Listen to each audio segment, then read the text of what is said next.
স্বাগত দীপ্ত সংবাদে। আপনাদের সাথে আছে আমি তানিয়া ফ্রি। শুরুতেই জানাবো নিটল টাটা সংবাদ শিরোনাম। ট্রেনের ভাড়া বাড়ার দিনেই শিডিউল জটিলতা, পশ্চিমাঞ্চলের প্রায় সব রুটে রেল ছাড়তে বিলম্ব। সড়কে দীর্ঘ হচ্ছে লাশের সারি, 5 জেলায় দুর্ঘটনায় এক পরিবারের 3 সদস্য সহ নিহত 11 জন।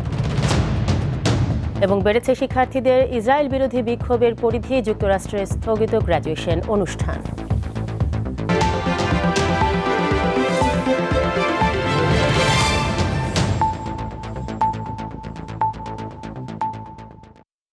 শিরোনাম, এবারে পুরো খবর।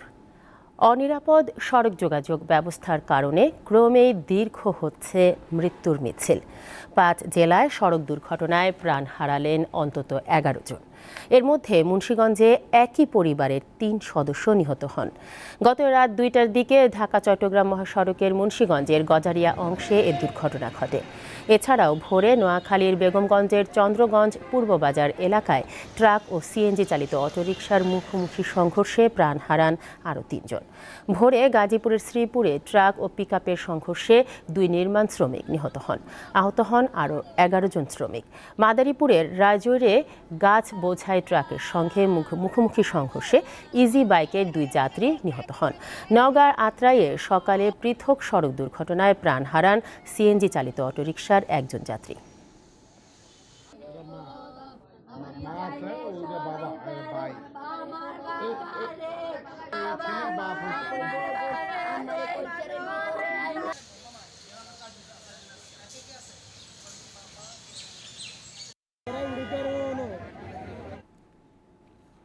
আজ থেকে বাড়ল ট্রেনের ভাড়া।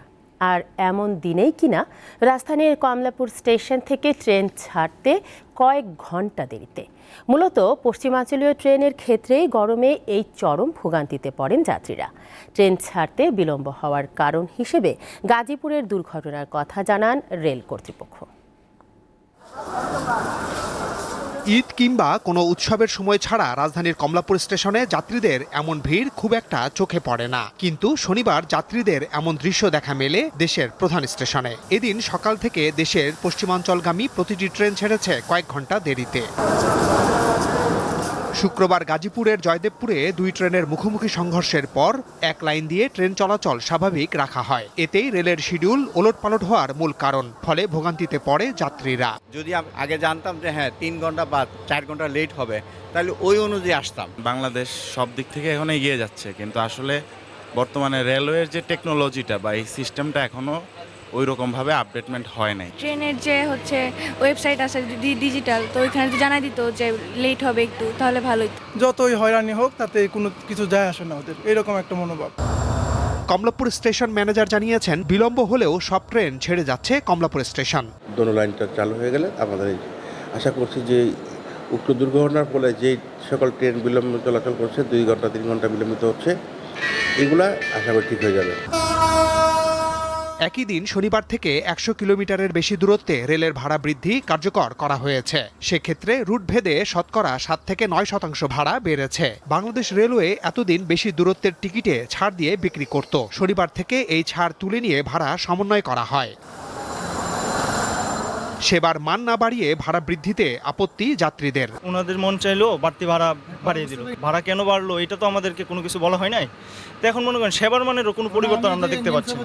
ভাড়া 50 টাকা বাড়াইছে, এটা পাবলিক বাধ্য হয়ে দেওয়া, এখন তো অত চিন্তা করে না, কারণ মানুষের আয়ও বাড়ছে, কিন্তু ফ্যাসিলিটি যেটা দেওয়া দরকার সেই দিকে না, সেই আমার মনে হয় এটা ঘাটতি আছে। তবে প্রথম 100 কিলোমিটার পর্যন্ত দূরত্বের ক্ষেত্রে ভাড়া অপরিবর্তিত থাকছে। মাহমুদ শাওন, দীপ্ত সংবাদ, ঢাকা। পরিবেশের বিপর্যয় ঠেকাতে সাংবাদিকদের গুরুত্বপূর্ণ ভূমিকা রাখার সুযোগ রয়েছে, তবে সেজন্য সরকারের পূর্ণ সমর্থন প্রয়োজন বলে মনে করেন সংবাদপত্রের সম্পাদকরা। জাতীয় প্রেস ক্লাবে সকালে সম্পাদক পরিষদ আয়োজিত পরিবেশগত সংকট মোকাবেলায় সাংবাদিকতা শীর্ষক এক আলোচনা সভায় বক্তারা এসব কথা বলেন। অনুষ্ঠানে বিভিন্ন গণমাধ্যমের সম্পাদক, পরিবেশবিদ ও সংসদ সদস্যরা বক্তব্য রাখেন। তারা বলেন, পরিবেশের বিপর্যয় ঠেকানো বর্তমানে বড় চ্যালেঞ্জ, আর এ বিষয়ে প্রতিবেদন প্রকাশ করা আরও বেশি চ্যালেঞ্জের। এজন্য বিভিন্ন মহলের চাপের কথা উল্লেখ করেন সাংবাদিকরা।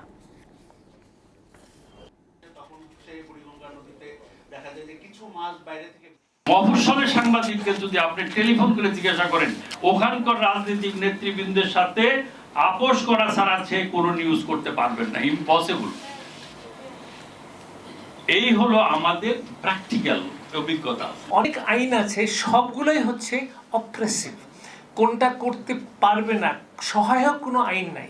একটা আইন হয়ে যাক না, অ্যাটলিস্ট আইন না হোক, আপনার একটা অফিসিয়াল স্টেটমেন্ট হয়ে যাক যে বস্তুনিষ্ঠ সাংবাদিকতা তথ্যভিত্তিক যে ধরনের পরিবেশের রিপোর্ট হবে ওই সাংবাদিকদের কেউ আঘাত করতে পারবে না। ফুয়াং সিরামিক ইন্ডাস্ট্রি লিমিটেডের নব সংযোজন টাইলস জগতের নতুন ব্র্যান্ড পিকাসোর অভিষেক অনুষ্ঠিত হয়েছে। সম্প্রতি রাজধানীর একটি হোটেলে অনুষ্ঠানের মধ্য দিয়ে পরিবেশ বান্ধব ও সর্বাধুনিক প্রযুক্তির নান্দনিক সৃজনশীলতায় পূর্ণ পিকাসো টাইলসের যাত্রা শুরু হয়। অনুষ্ঠানে প্রধান অতিথি হিসেবে উপস্থিত ছিলেন ফুয়াং সিরামিক ইন্ডাস্ট্রিজ লিমিটেডের chief executive officer Rafiquzzaman Bhuiyan. এছাড়াও কাজের স্বীকৃতি হিসেবে ব্রোঞ্জ, সিলভার, গোল্ড এবং টপ পারফর্মার ক্যাটাগরিতে ডিলারদের অ্যাওয়ার্ড প্রদান করা হয়। র্যাফেল ড্রয়ের মধ্য দিয়ে অনুষ্ঠানের সমাপ্তি ঘটে।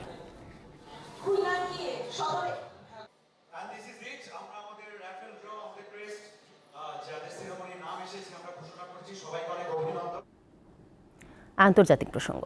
ফিলিস্তিনপন্থী শিক্ষার্থীদের চলমান বিক্ষোভের মধ্যে যুক্তরাষ্ট্রের কলেজ ও বিশ্ববিদ্যালয়গুলোতে গ্র্যাজুয়েশন অনুষ্ঠান স্থগিত করা হয়েছে। বিক্ষোভকারীদের হটাতে রীতিমতো হিমশিম খেতে হচ্ছে যুক্তরাষ্ট্রের পুলিশকে। এরই মধ্যে আটলান্টা পাড়ি দিয়ে বিক্ষোভ ছড়িয়ে পড়েছে অন্যান্য দেশেও।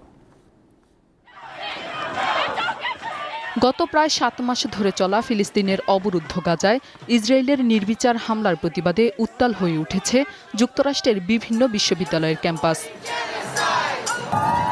বিক্ষোভকারীদের সরাতে গিয়ে কলাম্বিয়া ইউনিভার্সিটিতে পুলিশের বন্দুক থেকে গুলি ছোড়ার অভিযোগ উঠেছে। তবে কাউকে উদ্দেশ্য করে নয়, অসাবধানতাবশত বন্দুক থেকে গুলি বের হয়ে যায় বলে জানিয়েছে নিউ ইয়র্ক পুলিশ। তবে গুলিতে কোনো হতাহতের ঘটনা ঘটেনি। মূলত কলাম্বিয়া ইউনিভার্সিটি থেকে উদ্বুদ্ধ হয়েই পুরো যুক্তরাষ্ট্রের অন্তত 140টি ক্যাম্পাসে ফিলিস্তিনের পক্ষে বিক্ষোভ ছড়িয়ে পড়ে।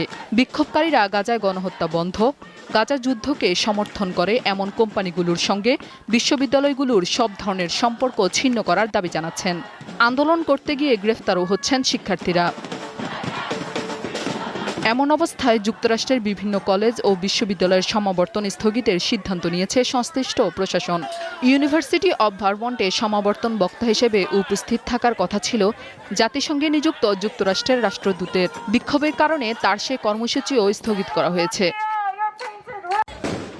যুক্তরাষ্ট্র ছাড়াও ইতালি, অস্ট্রেলিয়া, যুক্তরাজ্য, ফ্রান্স, জাপান ও মিশর সহ বিভিন্ন দেশে বিশ্ববিদ্যালয়ে বিক্ষোভ ছড়িয়ে পড়েছে।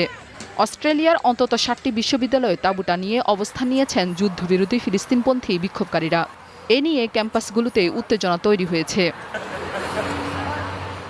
সাবিকুন নাহার, দীপ্ত, বার্তাকক্ষ। স্প্যানিশ লা লিগার আলাদা ম্যাচে রাতে মাঠে নামবে রিয়াল মাদ্রিদ ও বার্সেলোনা। রিয়ালের প্রতিপক্ষ কাদিজ আর বার্সা খেলবে জিরোনার বিপক্ষে। রাত 8:15 ঘরের মাঠ সান্তিয়াগো বার্নাব্যুতে কাদিজের মুখোমুখি হবে রিয়াল মাদ্রিদ। 33 ম্যাচে 84 পয়েন্ট নিয়ে রিয়াল এরই মধ্যে লিগ শিরোপা পুনরুদ্ধার প্রায় নিশ্চিত করে ফেলেছে। তবে 11 পয়েন্টের ব্যবধানেও কাগজে কলমে নিশ্চিত নয় তাদের শিরোপা। আজকের ম্যাচে নিজেদের জয়ের সাথে সাথে পরের ম্যাচে বার্সেলোনা হেরে গেলেই শিরোপা নিশ্চিত হবে লস ব্লাঙ্কোদের। রাত 10:30টায় টেবিলের তৃতীয় স্থানে থাকা জিরোনার বিপক্ষে খেলবে বার্সেলোনা।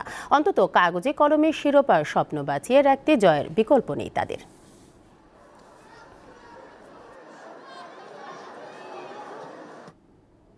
শেষ করব দীপ্ত সংবাদ, তবে যাবার আগে নিটোল টাটা সংবাদ শিরোনামগুলো জানাবো আরও একবার। ট্রেনের ভাড়া বাড়ার দিনেই শিডিউল জটিলতা, পশ্চিমাঞ্চলের প্রায় সব রুটে রেল ছাড়তে বিলম্ব। সড়কে দীর্ঘ হচ্ছে লাশের সারি, 5 জেলায় দুর্ঘটনায় একই পরিবারের 3 সদস্য সহ নিহত 11 জন। এবং বেড়েছে শিক্ষার্থীদের ইসরায়েল বিরোধী বিক্ষোভের পরিধি, যুক্তরাষ্ট্রে স্থগিত গ্র্যাজুয়েশন অনুষ্ঠান। এ ছিল এখনকার মতো। আমাদের পরবর্তী সংবাদ বিকেল 5টায়। দর্শক, আরও তথ্য ও বিনোদনের খবর পেতে যুক্ত থাকুন দীপ্ত ডিজিটাল প্ল্যাটফর্মগুলোতে। ধন্যবাদ সবাইকে।